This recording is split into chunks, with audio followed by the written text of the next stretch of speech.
வணக்கம் மக்களே! இன்னைக்கு நம்ம வீடியோல எத பத்தி பார்க்க போறோம்னா, விவசாயிகளுக்கு கடன் தள்ளுபடி கொடுக்க போறாங்க. அதாவது 6 சவரன் நகை வரைக்கும் அவங்க கடன தள்ளுபடி செய்ய போறாங்க. போன கவர்மெண்ட் 5 சவரன் செஞ்சுச்சு. இந்த கவர்மெண்ட் 6 சவரன் செய்யப்போகுதுன்னு சொல்லி பேசப்பட்டுட்டு இருக்கு.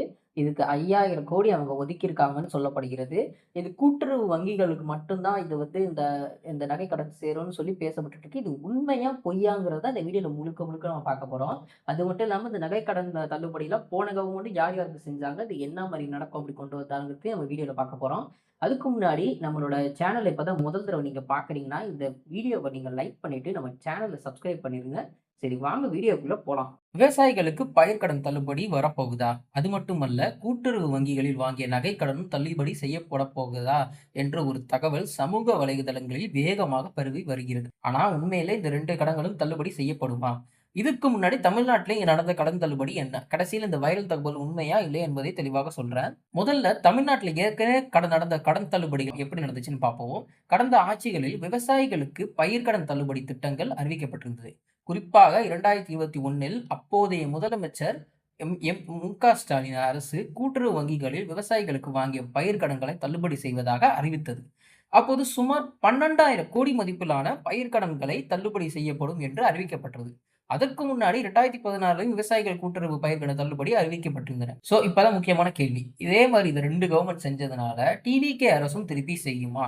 அதுதான் ஒரு முக்கியமான இங்க விஷயம் நம்ம பேச போறோம். டிவிகே தேர்தல் வாக்குறுதியில விவசாயிகளுக்கு பயிர்க்கடன் தள்ளுபடின்னு சொல்லியிருந்தாங்க. ஆனா தேர்தல் வாக்குறுதியும் அவங்க செய்ய போற செயலும் என்னைக்குமே ஒண்ணு கிடையாது. அவங்க குடுக்குற தேர்தல் வாக்குறுதி அவங்க கடைப்பிடிக்கிறதும், கடைப்பிடிக்காததும் அவங்களோட விருப்பம். அவங்க செய்யாம போனாலும் ஒண்ணும் ஆகப் போறதில்ல. அவங்க செஞ்சாலும் ஒண்ணும் ஆகப் போறதில்ல.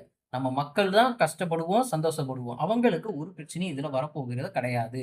சோ, அவங்க குடுத்த வாக்குறுதி பயிர்க்கடன் தள்ளுபடி குடுத்த வாக்குறுதியவே அவங்க பாதிக்கு பாதி தவறாக கொடுத்துட்டாங்க. பயிர்க்கடன் தள்ளுபடி என்ன சொல்லியிருந்தாங்கன்னா, விவசாயி வச்சிருக்க நிலத்திற்கு வருடத்திற்கு 15,000 முதலீடு உதவியும், நெல்லுக்கு குவிண்டாலுக்கு 3,000 எம்எஸ்பி, அப்புறம் கரும்பு டன்னுக்கு ரூ. 4,500 மேலும் 5,00,000 சோலார் பம்புகள் இந்த மாரி பல வசதிலாம் வசதி கொண்டு வர மாரி வாக்குறுதி சொல்லியிருந்தாங்க.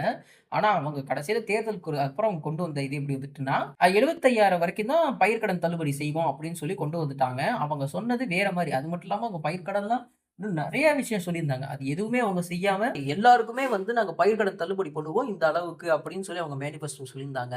கடைசியில அவங்க கொண்டு வந்த ஸ்கீம் என்ன ஆயிடுச்சுன்னா, ஒவ்வொரு ஆளுக்கும் ஒவ்வொரு மாரி. அதாவது இவ்வளோ இது வச்சிருந்தீங்கன்னா, உங்களுக்கு இந்த அளவுக்கு பயிர்க்கடன் அப்படின்னு சொல்லிட்டு அதிகபட்சமே 75,000 வரைக்கும் தான் பயிர்க்கடன் ஒரு ஆள் அதிகபட்சம் எடுத்துக்க முடியும் என்று கொண்டு வந்தது. இதனால மக்கள் படும் கோபம் அடைஞ்சாங்க. இது அவங்க ஆட்சிக்கு கொஞ்ச நாளே செஞ்ச விஷயம். விவசாயிகள் எங்கள ஏமாத்திட்டீங்க.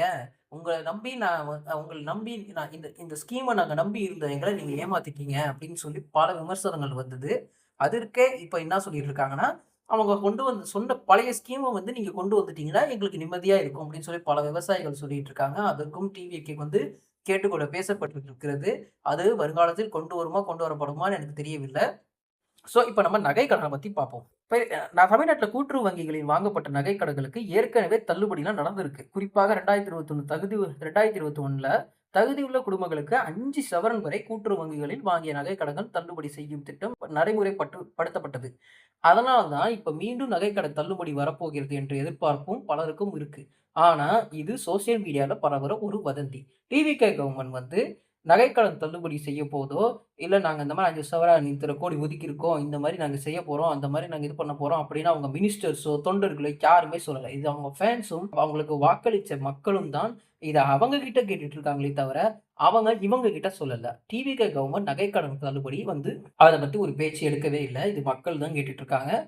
இது வருங்காலத்துல நடக்கவும் வாய்ப்பு இருக்கு. நடக்காம போகுவதற்கும் வாய்ப்பு இருக்கு. இது சாதாரண ஒரு ஸ்கீம் இல்ல. இது நான் சொல்ற மாரி 5,000, 6,000 கோடி ஒதுக்கீட்டு பண்ணி தான் இந்த ஸ்கீம கொண்டு வர முடியும். அதுலயும் எல்லாரும் நீங்க வரமாட்டீங்க. 5 சவரன் நகை உங்க குடும்பத்துல ஒவ்வொரு ஆள் 2, 3 சவரன் நகைன்னு அப்படி தனித்தனியா இருந்தீங்கன்னா, அது எல்லாத்தையும் சேர்த்து வச்சு ஒரு அக்கவுண்டா போட்டு தான் முடிக்கலாம். ஒவ்வொரு ஆளுக்கும் தனித்தனியா பண்ண மாட்டாங்க. அந்த மாரி பல விஷயம் இருக்கு. இதுல நீங்க ஃப்ராடும் பண்ண முடியாது. Government full and full check பண்ணி, அந்த மாரி ஃப்ராட் பண்ண பார்த்த ஆட்கள் எல்லாரையும் அவங்களையும் வெளியாக்கி, அந்த மாரி பல விஷயம்லாம் நடந்துச்சு. அது போன கவர்ன்மெண்ட் அந்த மாரி ஒரு விஷயம் இருக்கு. நீங்க வெயிட் பண்ணி பாருங்க. ஒரு அஃபிஷியலா அவங்க சைட்லருந்து ஏதாவது வரும் நியூஸ் வந்துச்சுன்னா, நம்மளும் அத பத்தி கண்டிப்பா தெளிவா வீடியோ போடுவோம். இப்போதைக்கு நீங்க கேள்விப்பட்ட எல்லா செய்தியும் தவறான தகவல். அதை நம்பாதீங்க. இதுதான் எனக்கு தெரிஞ்ச வரைக்கும் செய்தி. உங்களோட கருத்துக்களை கமெண்ட் செக்ஷன்ல நீங்க பதிவிடுங்க. நன்றி, வணக்கம் மக்களே!